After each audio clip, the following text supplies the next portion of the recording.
이재명이한테 보고했다고만 하면은 이화영의 형량이 줄어들 수 있다 이런 얘기를 하더라고요. 이 얘기를 누가 했다는 겁니까? 서민석 변호사님. 서민석 변호사님. 사모님한테 그런 얘기를 했다는 거죠? 네. 그 과정을 그대로 설명을 합니다. 서민석 변호사가 한 얘기를 그대로 지금 이화영 씨 부인이 얘기를 했는데, 자 그러면 이거는 박상용 검사가 얘기를 한 걸까요? 서민석 변호사가 먼저 얘기를 한 걸까요?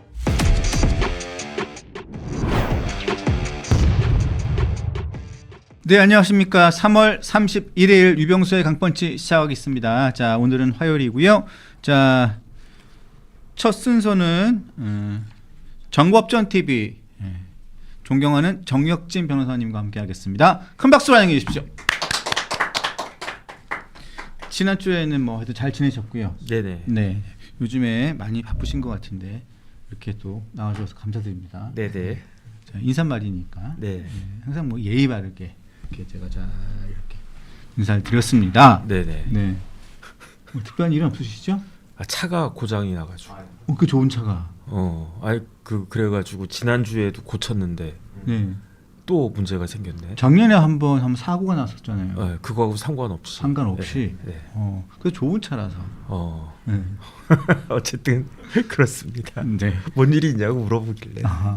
솔직하십니다. 네네. 모든 게 솔직하시네요. 뭐 제가 뭐 어쨌든 네. 네. 자, 이게 아이고 죄송합니다. 아이고 죄송합니다. 요즘에 쌍방울 대북송금 사건 수사를 맡았던 박상용 검사 관련된 이야기가 요즘에 그 KBS 보도로 인해서 지금 이슈가 되고 있습니다. 근데 저희 그 강펀치 식구분들, 강냉이 여러분들은 잘 아시겠지만 박상용 검사가 저희 그 강펀치에 총 한 4번 정도 출연을 했었습니다. 그렇게 많이 나왔어요? 네, 왜냐하면 맨 처음에 출연을 했던 것은 양은경 조선일보 기자가 네네. 진행을 하는 판읽기에 한번 출연을 했었고요. 그 이후에 제 방송에 이 강펀치 방송에 4번 출연을 했었는데 여권에서 소위 표현을 하는 재래식 언론에서는 출연을 이렇게 초대를 안 해요. 초대를 안 하고 이렇게 초청을 안 해서 어쩔 수 없이 그냥 저는 계속 초대를 했었죠. 네네. 그러면서 저희 방송에서 여러 이야기를 많이 했었는데 지금 이야기가 나오고 있는 그 서민석 변호사와 관련된 이야기, 뭐 이재명 지사를 주범, 이화영 부지사를 종범으로 하자, 뭐 이런 이야기를 서민석 변호사가 먼저 제안을 했었고 본인은 그건 있을 수 없는 일이다라고 해가지고 본인은 거절을 했었고 그 내용을 수사 개통으로 위에 다 보고를 했었다. 그 내용들도 다 지휘부에 있었던 그 차장 검사부터 해가지고 다 그 위에 있었던 검사들이 그제 다 그 내용들을 다 확인을 해가지고 자료를 냈었거든요. 근데 이게 지금 와가지고 녹취록 형태로 나와서 녹취록 형태로 서민석 변호사의 목소리는 안 나오고요. 박상용 변호사가 설명하는 이 내용들이 나오고 있습니다. 그러면서 이 지금 박상용 검사가 조작을 했다, 회유를 했다, 이런 식으로 지금 허위 자백을 회유했다는 취지로 이렇게 되고 있는데, 이 내용을 좀 일단은 어떻게 보셨는지 일단 간단하게 좀 먼저 여쭙고 시작하겠습니다. 일단은 좀 조심스럽게 봤고요. 왜냐하면 현직 대통령 문제니까, 그 다음에 현직 대통령이 뭐 국내적인 문제, 배임이나 뭐 수뢰나 이런 문제가 아니고 쌍방울 하면은 그 외교적인 문제 아니겠습니까? 그것도 북한과 그것도 돈이 왔다 갔다 하는 그런 문제니까 굉장히 조심스러운 건 사실이다. 저도 일단 한 발 빼는 게 낫겠다, 그 생각은 드는데, 그런데 사실은 어떤 생각이 드느냐, 제가 이제 신문 기사로만 봤을 때 서민석 변호사하고 박상용 검사하고 사이에 이야기가 조금씩 다르지 않아요? 제 느낌으로는 박 검사 말이 좀 맞지 않나, 어쨌든 그런 생각은 드는데, 그럼에도 불구하고 조심스러운 그 포지션은 유지해야 되겠다, 그 생각이고요. 확실한 건 뭐냐면 이럴 때는요, 다 오픈을 해야 돼요. 네, 네. 발췌하면 안 되고 처음부터 그 녹음한 거를 처음부터 끝까지 다 그 오픈을 갖다가 해야 돼요. 근데 제가 봤을 때 황당하다라고 생각했던 것은 뭐 그 정도만큼은 아니에요. 제가 제일 황당했던 거는 김병기 의원이에요. 김병기 의원이 강선 의원 불러놓고 그 자리에서 핸드폰 녹음했다는 거 아니겠습니까? 본인은 부인하는 것 같지만 그렇게밖에는 설명이 안 된단 말이에요. 어떻게 그런 녹음을 할 수 있지?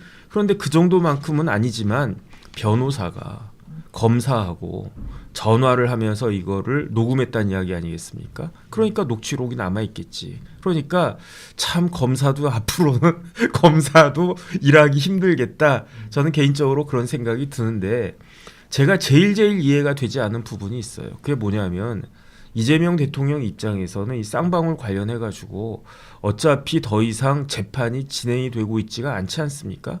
재판이 쭉 진행되고 있다라고 하면 거기에 대해서 변명하고 디펜스하고 그럴 필요가 있으니까 이런 이야기가 나오는 게 뭐 어쩔 수 없다 그런 생각은 드는데 이재명 대통령 입장에서는 쌍방울 문제는 가만히 두고 있으면 예를 들어서 먼지가 그냥 사뿐히 이렇게 내려앉은 것처럼 그렇게 조용한 문제인데 이걸 왜 이렇게 자꾸 들쑤시지? 이런 이야기가 나오면 나올수록 법적인 걸 떠나가지고 저희 같은 일반 국민들은 다시 한번 쌍방울에 대해서 생각할 수밖에 없고요. 그 다음 확실한 건 뭐냐면 쌍방울 돈이 북한으로 800만 달러 넘어간 건 팩트 아니겠습니까? 그거는 대법원까지 가서 확정된 팩트예요. 그러면 중간에 무슨 녹취록이 있고 없고 이런 걸 다 떠나가지고 그러면 쌍방울이 돈을 보냈는데 무엇을 위해서 돈을 보냈느냐? 경기도를 위해서 돈을 보낸 거 아니겠습니까? 그런데 그때 경기도의 넘버원이 경기도의 책임자가 이화영 부지사였느냐? 그건 아니잖아요. 그렇다라고 하면 결국은 그 화살은 이재명 당시 경기도지사 지금 대통령한테 갈 수밖에 없는데 가만히 그냥 묻어놓고 그냥 가만히 그냥 잠잠한 게 제가 봤을 땐 베스트라고 생각하는데 왜 이렇게까지 들쑤셔가지고 일을 만드는가 평지풍파를 만드는가 저로서는 납득이 되지가 않고요. 그 다음에 그간에 있었던 일들을 쭉 정리해 보면 더더군다나 말이 안 되는 것 같다 그런 생각 듭니다. 네. 자, 그 관련해서 박상현 검사가 저희 그 강판치에서도 몇 번 이야기를 했었고 공교롭게도 저희 제 방송에 나와서 이야기를 했던 그 말들이 2월달에 했었고 1월달에 했었고 3월달에 했었는데 이 얘기들이 증거가 돼버렸습니다. 박제가 되면서 이 증거가 돼버렸어요. 서민석 변호사하고 민주당에서 얘기하고 있는 지금 조작 회유 얘기에 대한 예언처럼 돼버려가지고 그 예언이 지금 좀 화제가 되고 있는데 그 내용을 한번 미리 들어보겠습니다. 요즘 내용은 여러 번 얘기가 있었지만 아마 2월 달에 나와서 얘기를 저희 방송에서 했던 것 같은데 2월 달에 그 내용 엑기스만 한번 들어보겠습니다. 아니 여러 차례 얘기했기 때문에 그 중에서도 딱 한 부분만 발췌해서 한번 들어보겠습니다.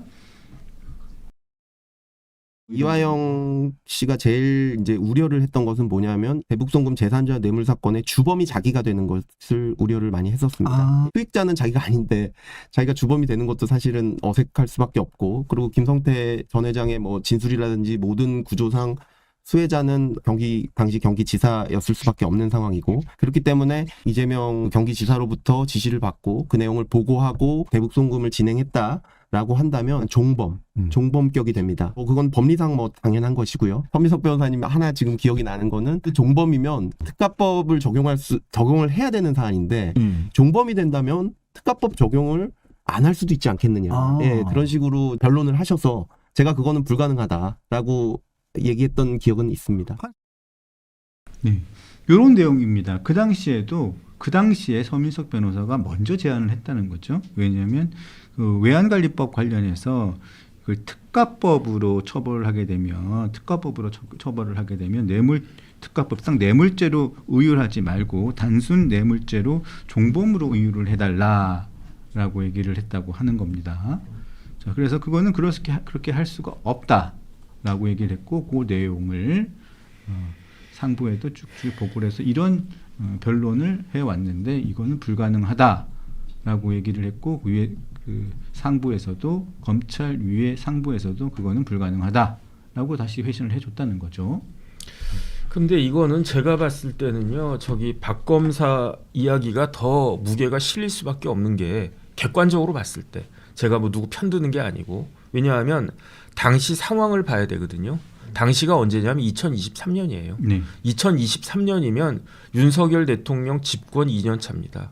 윤석열 대통령 기세가 등등했을 때였고요. 그 다음에 이재명 당시 민주당 대표는 최악의 상황이 2023년 초였어요. 그러다가 이제 그때 그 강서구청장 선거 통해 가지고 반전이 생기고 그리고 2024년 총선 통해 가지고 완전히 주도권을 잡게 되는데 그 전에 2023년 6월, 7월, 8월 이때는 이재명 대표가 최악의 상황이었어요. 기억하실지 모르겠지만 그때 단식하고 얼굴 초췌해지고 결국은 영장 실질 심사까지 받지 않았습니까? 네. 그 몇 달 전이야. 그 두세 달 전이었단 말이죠. 그러면은 이화영 부지사 입장에서는 어떻겠습니까? 자기가 깜빵에 있는데 내가 다 뒤집었으면은 징역을 10년 받을지 20년 받을지 모르겠다. 그런데 윤석열 정권이 칼을 잡고 있다. 더군다나 윤석열 대통령은 검사 출신이다. 그러면 어떻게 되겠는가? 여기서 내가 다 뒤집어 써야 되냐 말아야 되겠느냐? 그런 와중에서 이래 그 말이 바뀌어요. 어떻게 바뀌냐면 제가 다시 한번 정리를 해보니까 2023년 6월 9일부터 이제 이화영의 이야기가 바뀌기 시작해요. 어떻게 바뀌냐면 이화영 부지사가 이재명 당시 경기도지사가 대북송금 관련해 가지고 알고 있었다라는 취지의 이야기를 검찰에서 하고요. 6월 30일에 쌍방울 대북송금을 대납했다라고 한 것을 당시 지사님한테 보고했다라고 한 것을 또 이야기해요. 6월 30일입니다. 그러다가 7월 10일에 이번 7월 11일에 이때는 김성태 회장이 법정에 나가가지고 대북송금 진행하는 거 이화영하고 상의했다. 그러면서 뭐라고 이야기했느냐? 김성태 회장이 이재명 경기도지사를 만난 건 아닌데 통화를 했다는 거예요. 네. 김성태 그 법정 증언입니다. 김성태가 이재명 경기도지사와 통화하면서 그 만나려고 했는데 3번이나 만나려고 했는데 계속 사정이 있어서 만나진 못했지만 통화했다. 뭐 이런 이야기 나오고요. 이런 식으로 이제 기사가 딱 뜨니까 그러니까 어떤 일이 벌어지냐면 7월 13일에 민주당의 어떤 의원이 그 이화영 씨 부인에게 접근해가지고 이화영이 억울하면 당이 도와주겠다. 그 이야기를 한단 말이죠. 그 다음에 이화영 씨 집은 그 와이프 입장에서 보면 남편은 깜빵 갔고 뭐 이것저것 뭐 여러저러 뭐 에피소드 있지 않았습니까? 뭐 냉장고가 뭐 어쩌고 저쩌고. 그러니까 나는 살아야 되겠다. 이런 생각하지 않았을까요? 저는 그런 느낌 들거든요. 그런데 민주당 어떤 국회의원이 와서 우리가 당신을 당에서 적극적으로 도와주겠다. 그 이야기한 게 7월 13일이었고요. 그러니까 7월 18일에 법원에서 이화영 그 부지사의 변호 이 사람이 서민석이에요. 맞습니다. 서민석 변호사가 뭐라고 이야기했느냐? 이화영이 검찰 조사 과정에서 쌍방울의 이재명 방북 추진을 부탁했다라고 진술했다라고 한 이야기를 다른 사람도 아닌 서 변호사가 7월 18일 법정에서 이야기한 것으로 기사에서 제가 봤거든요. 그리고 난 다음에 어떤 일이 벌어집니까? 그 유명한 부부싸움이 7월 25일에 법정 1차 부부싸움이요. 세계대전처럼 1차 세계대전이 있고 2차 세계대전이 있지 않았습니까? 1차 부부싸움이 있고 2차 부부싸움이 있었어요. 1차 부부싸움이 7월 25일이었어요. 정신 차려라. 계속 그러면 가족 외에 변호사 도움도 끊어버리겠다. 이화영 부지사가 깜빵에 있는 자기 남편한테 좀 정신 좀 차리라고 그런 거예요. 당신 국물도 없다 이런 이야기인 거고 그러니까 8월 2일에 이화영 씨가 뭐라고 이야기하냐면 자신의 측근 누군지는 모르겠는데 변호사한테 한 이야기 같지는 않고 측근한테 뭐라고 이야기했냐면 우리 와이프한테 좀 자중 좀 하라고 해라. 혼자 광야에서 저러고 다니면 어떡하냐. 나 어떡하냐. 그러면서 무슨 이야기 하냐면 마치 내가 검찰하고 딜한 것처럼 이렇게 이야기하고 다니는데 자중 좀 시켜라. 그걸 갖다가 이화영이 자신 측근에게 자기 와이프 관련해서 이야기한 게 그게 8월 2일이고요. 그리고 난 다음에 8월 8일에 어떤 일이 있었냐면 마찬가지로 법정에서 이화영이 뭐라고 이야기했냐면 그러니까 백모 씨였나요? 이화영 씨 부인이 정화 씨요. 그런데 그 백모 씨가 뭐라고 이야기했냐면 저 변호사 안 되겠다. 서민석 변호사 이야기하는 겁니다. 서민석 변호사 안 되겠다. 저 사람이 우리 남편을 스포일 시키고 있다. 정신 못 차리게 하고 있다. 그 사람이 누구냐? 서민석이었어요. 네. 그러면서 이제 자를 것 같이 그렇게 하니까 이화영 부지사가 법정에서 뭐라고 이야기했냐면 저는 판사님 앞에서 오랜 동안 최선을 다해온 변호사, 서민석 변호사입니다. 계속 함께하고 싶습니다. 그 다음에 그때 법무법인 덕수에서 제출한 기피 신청서, 이건 무슨 기피 신청서냐면 재판부에 대한 기피 신청서예요. 증거 의견서 등은 저하고 상의한 것이 아니니까 내가 철회하겠습니다.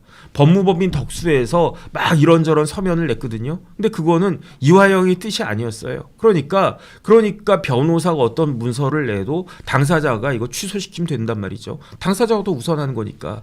그런 일이 8월 8일에 있었고 그리고 난 다음에 8월 21일이었어요. 8월 21일에 다른 사람도 아닌 저 서 변호사가, 서민석 변호사가 이화영의 배우자가, 우리 클라이언트, 내 의뢰인의 배우자가 계속해서 사실에 부합하지 않은 말로 비난을 하고 있다. 누구를? 나를. 변호사를 비난하고 있다. 이거는 변호인하고 그 의뢰인하고 사이에 신뢰관계가 깨진 거 아니냐. 그러니까 변론하기 어렵다. 그러면서 사임한 사람이 서민석 변호사인데 알고 봤더니 이걸 녹음하고 있었다는 이야기예요. 그렇죠. 그런데 그 녹음의 내용을 보면 제가 아무리 좋게 생각을 하려고 해도 서민석 변호사가 주장하는 것처럼 마치 검찰에서 그 변호인과 그 다음에 이제 피고인을 이렇게 막 어떻게 하려고 하는 것보다는 오히려 변호인이 어떻게 좀 우리 그 클라이언트 형 좀 깎아줄 수 있는 방법 없겠습니까? 깎아주려면은 정범이 아니라 종범으로 좀 깎아줘야 되는데 어떻게 해야 되겠습니까? 이런 식의 이야기를 하니까 박 검사가 저런 취지로 이야기한 거 아닌가라는 그 느낌이 많이 드는데 뭐 느낌이라고 한 거는 틀릴 수가 있으니까 그러니까 처음부터까지 다 밝혀라 이게 제 생각이고요. 그리고 난 다음에 8월 23일에 그 유명한 세계는 아니고 제2차 부부싸움이 8월 23일에 그 벌어지면서 그 이화영 씨의 와이프가 뭐라고 이야기하냐면 검찰 조사 다 거부하라고 그랬어요. 그렇지 않으면은 국선 재판 받을 거다. 당신 다 도와주지 않을 거다. 당에서 도와주지 않는 건 물론이고 나도 도와주지 않을 거다. 당에서 도와줄 수 없다. 그러면 뭐라고 이야기했냐면 그러면 당신 편에 노바디 버추가 아무도 없을 것이다. 네. 그 이야기를 8월 23일에 한 거예요. 8월 23일에 그렇게까지 압박을 딱 받으니까 그러니까 9월 7일에 이화영 부지사가 정신 차리셔가지고 지금과 같은 포지션으로 돌아왔습니다. 9월 7일에 뭐라고 이야기했냐면 검찰 진술은 김성태와 다른 사람들의 회유와 압박을 받아서 내가 허위로 한 것이었습니다. 그렇게 다시 원위치로 돌아온 게 9월 7일이었는데 그 사이에 이런 일들이 쭉쭉쭉 있었단 말이죠. 근데 제일 중요한 건 뭐냐면 도대체 서민석 변호사가 어떤 사람인지 제가 찾아봤거든요. 제가 깜짝 놀랐어요. 서민석 변호사가 청주 사람이란 말이에요. 네. 청주시장에 출마했잖아요. 근데 네. 어쨌든 부장판사 출신이고 굉장히 정통 법관 출신이에요. 판사로서의 커리어도 뭐 서울대 법대 나오고 시험도 일찍 붙고 그다음에 뭐 좋은 커리어를 딱 갖고 있더라고요. 그러니까 제가 봤을 때는 이화영 부지사가 좋은 변호사 찾아보자 해가지고 그래도 법을 잘 알고 법원하고 소통이 되고 그 법리를 잘하는 그런 변호사로 서 변호사를 뽑은 것으로 선임한 것으로 저는 그런 생각을 했는데 제가 이렇게 쭉 찾아보니까 저 양반이 굉장히 판사스러운 분인데 정치에 관심이 있었나? 왜 그러지? 찾아봤더니 서 변호사 그 출판 기념회인가 뭐 그런 거 했었어요. 정치인이니까 이제는 정치하려고 하니까 누가 왔었냐면 박지원 의원이 왔었어요. 그래가지고 박지원 의원이 와가지고 뭐라고 이야기했느냐? 서 변호사는 내 친구 사위래. 내 친구 사위인데 아주 훌륭한 변호사래. 그래가지고 친구가 누구길래? 봤더니 신건 씨라고 있었어요. 옛날 국정원장하고 대검 중수부장하고 그랬던 신건 그 국정원장의 DJ 때 아마 그 국정원장 하시고 그랬을 것 같은데 그분의 사위예요. 그러니까 박지원 의원하고 둘도 없는 친구가 신건인데 내 친한 친구 신건 그 국정원장 돌아가시지 않았습니까? 어쨌든 돌아가셨지만 나랑 무지하게 친한 내 친구의 사위가 정치한다라고 하니까 그러니까 내가 먼 길에서부터 청주까지 와가지고 참석을 갖다가 해줬다. 이 이야기예요. 이 이야기니까 그러니까 왜 지금에 와가지고 포지션이 저렇게 달라졌나? 전 뭐 잘 모르겠습니다. 네, 지금 말씀하신 내용들 중에서 이화영 부인이 지금 그 말씀하셨던 제1차 부부싸움 직후 있었던 그 인터뷰가 있고요. 그 다음에 2차 부부싸움 이후에 한참 지나고 난 다음에 서민석 변호사가 자신의 재판에서 이재명 당시 그 이재명 씨를 주범으로 몰아야 된다라고 서민석 변호사가 얘기했다. 이 내용을 그 취재 편의점이라는 유튜브에 나와서 직접 설명한 부분이 두 번 나와서 얘기를 했는데 그 중에서 한 번 저희가 그 부분을 저희가 따로 발췌를 했습니다. 그것을 연달아 한번 들어보도록 하겠습니다.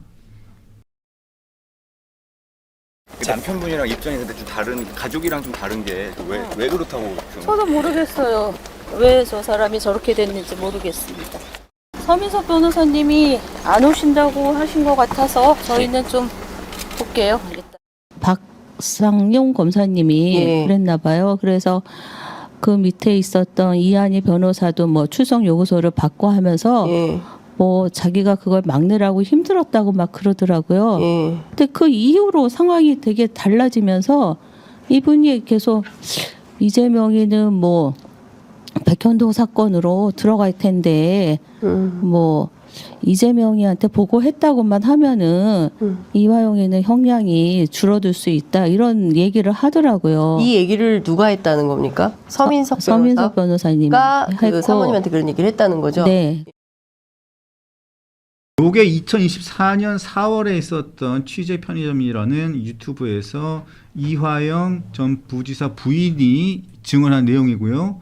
그런 다음에 또 작년에 이화영 전 부지사 부인이 또 취재 편지에 나와서 이렇게 얘기를 합니다. 간단하게만 말씀을 드릴게요. 자, 서민석 변호사가 본인이 판사 출신이고 뇌물죄는 자신 있다고 해가지고 굉장히 높은 수임액을 주고 변호사를 썼는데 이 사람이 얘기하기를 자, 외환관리법 같은 경우는 자신이 보기에는 이화영을 주범으로 되면 안 되기 때문에 종범으로 가야 된다. 그래서 이화영이를 자유롭게 하기 위해서는 이재명 대표가 다 뒤집어 쓰도록 해야 한다. 이렇게 얘기를 하고 그래서 형량을 좀 줄여야 한다. 그렇게 얘기를 했다. 그러고 난 다음에 비공개 재판이 있었는데 가족도 못 들어가서 그러고 지나갔는데 그 다음에 기사가 났는데 우리 남편이 제2의 유동규라고 딱 나왔더라. 그래서 이게 무슨 일인가 하고 서민석 변호사에게 전화를 했더니 왜 이렇게 됐냐라고 했더니 아이고 사모님 이화영이 다 진술을 했어요 벌써. 그거 다 아시잖아요 라고 얘기를 하면서 조서에서 다 나왔어요. 얘기를 하면서 그리고 인정만 하고 동의만 하면 이제 끝나는 겁니다. 형량도 줄고 얼마나 좋습니까? 그리고 이재명은 이제 끝났습니다. 끝났는데 이제 이 건으로 들어가지 않아도 돼요. 이화영은. 다른 건으로 들어갔으면 들어갔지. 이렇게 저를 안심시키고 하더라고요. 그래서 제가 이렇게 하면 안 된다. 그래서 이제 제가 그만두라고 했죠. 이렇게 이화영 씨의 부인이 취재 편의점에서 그 과정을 그대로 설명을 합니다. 그런데 이게 서민석 변호사가 한 얘기를 그대로 지금 이화영 씨 부인이 얘기를 했는데 자 그러면 이거는 박상용 검사가 얘기를 한 걸까요? 서민석 변호사가 먼저 얘기를 한 걸까요?